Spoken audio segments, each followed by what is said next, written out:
Sarah TV, you're welcome back. We are now connected to our Lagos correspondent, Tope Gomez, so we are cutting to him right now. You're welcome, Tope. How are you doing today? Fine, thanks. I'm doing great. Awesome. You guys are doing great. So let me start by asking you, what's the mood like where you are? What's the mood like in Lagos? Well, we've been out a couple of times, we've been on the streets, and the mood has actually been quite impressive.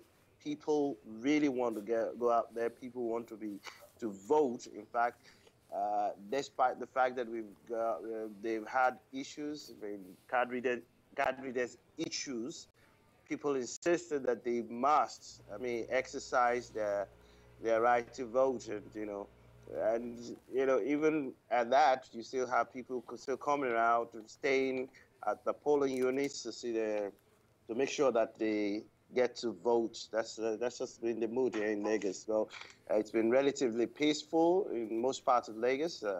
We've not had serious issues at all, but the atmosphere has been relatively peaceful here in Lagos.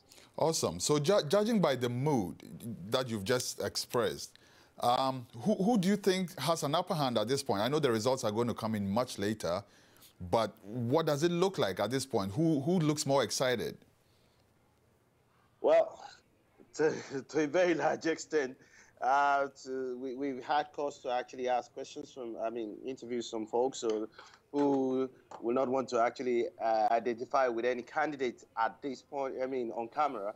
But, with what we've had, we seem to have the APC presidential candidates, having a much upper hand here in Lagos. That has actually been what is quite evident here in Lagos.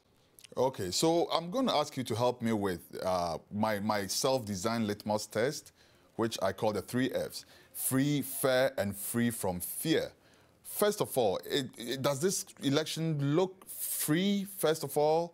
Does it look fair? And is anybody afraid to vote? Well, I'm going to look at that from 2 perspectives. One, we had an interview with the Speaker of the Lagos State House of Assembly, and one of the issues we actually took him up was on the issues of the card readers not functioning, and he told us that this is a PDP government, and if there are issues, they are supposed to be blamed as far as that is concerned. And the other perspective is also the fact that there has been relative peace. People have, coordinated themselves. They've remained calm. They've not been violent. Though we've had cases of reported, though not confirmed, cases of, thugs issues, but, it's just not been a serious thing. So, to the extent that it has been conducted in Lagos, without the card reader issues, the glitches with the card readers, we can say to a certain extent it's been free and it's been fair. Okay, what about security? That's one of the most prominent issues anybody is worried about. Personally, I think security should sit on the top of all the other factors in this election. What does security look like in Lagos? Well, we've been going around Lagos, and security-wise, they've done some excellent job as far as security is concerned. Most of the places we've been to, we discovered that there are police officers who are the various polling units, and they've been able to maintain law and order in those polling units. And on the highways, we discovered we have a lot of, quite a number of army people, military men in uniform, and they've been civilized to a very large extent. And as far as the security is concerned, I think Nigerians respect, law and order, and so to a very large extent, to the extent that we've seen, we've covered Lagos. The security has been, fantastic. Good to know. So let me ask you now about monitors. If you have seen any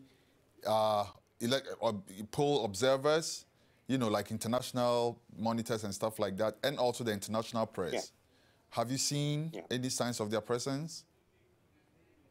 Yes, we've seen signs of international observers' presence, though we never came across any of the international press crew.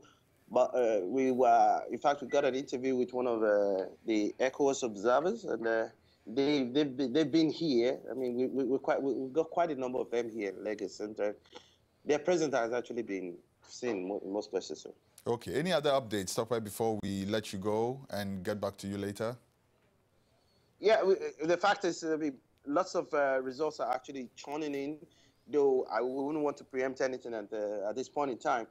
But the fact also remains that in some places where accreditation did not go on, voting did not take place, we got a report from INEC office earlier on that they have to extend voting until tomorrow. Yeah. So perhaps there will be restriction of movement. So these are the updates we've got. But the fact is, lots of results are coming in, and but like I said, we don't want to preempt anything now. But eventually, we're actually going to get back to you on that. Okay, so how are people reacting to the announcement for the extension, though? Are people taking it lightly? I mean, are they taking it well? How are they, responding to that extension? Well, it's been mixed feelings, and the reason why I said it's been mixed feelings is that those who were not accredited today because of the card readers glitches were really felt that they've been disenfranchised somehow, and it wouldn't be augur well that they be disenfranchised. So I mean, for them it's good, but to the very large extent, the mood has actually not actually explained itself, though, because some have expressed mixed feelings about the extension, because they feel that you just don't it won't be proper to disenfranchise people because of these card reader issues. Okay, Tope, thank you so much and good job. We will get back to you very soon for more updates. Thank you so much. And thank you to Tracy, also in Abuja. We will keep bringing you these updates as and when they are available. Sarah TV, keep watching. There's more on the other side.